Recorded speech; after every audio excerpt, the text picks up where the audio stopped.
Magandang hapon. Sa News 5 Alerts, kasado na ang bagong Pilipinas Kickoff Rally sa Quirino Grandstand bukas. Pansamantalang magpapatupad ng traffic rerouting sa Maynila. Pinapayuhan ng mga motorista na iwasan munang dumaan sa bahagi ng Luneta Park.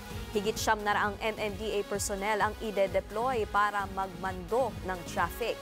Ang bagong Pilipinas ay ang bagong governance branding ng pamahalaan.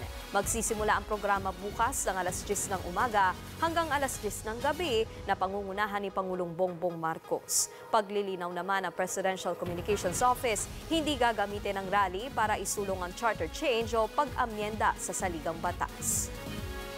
Kasabay ng bagong Pilipinas Rally ang Prayer Rally sa Davao City, laban naman sa People's Initiative.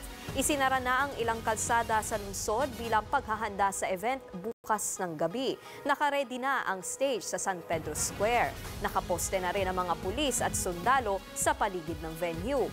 Pangungunahan ng matataas na opisyal ng Davao City ang Prayer Rally na tinaguri ang One Nation, One Opposition.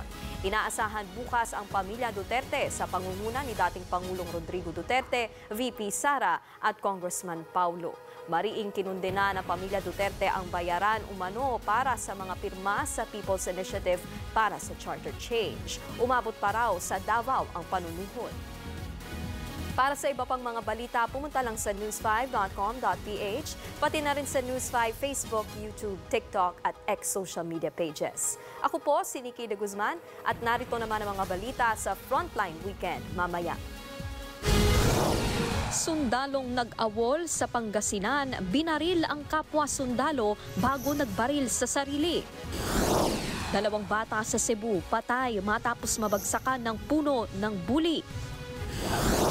At mga poso sa Mangaldan, Pangasinan, wala nang lumalabas na tubig dahil daw sa El Nino. Yan at iba pang mga balita at impormasyong hatid ng inyong kasangga sa pagbabalita. Frontline Pilipinas Weekend, mamayang 5:30 p.m.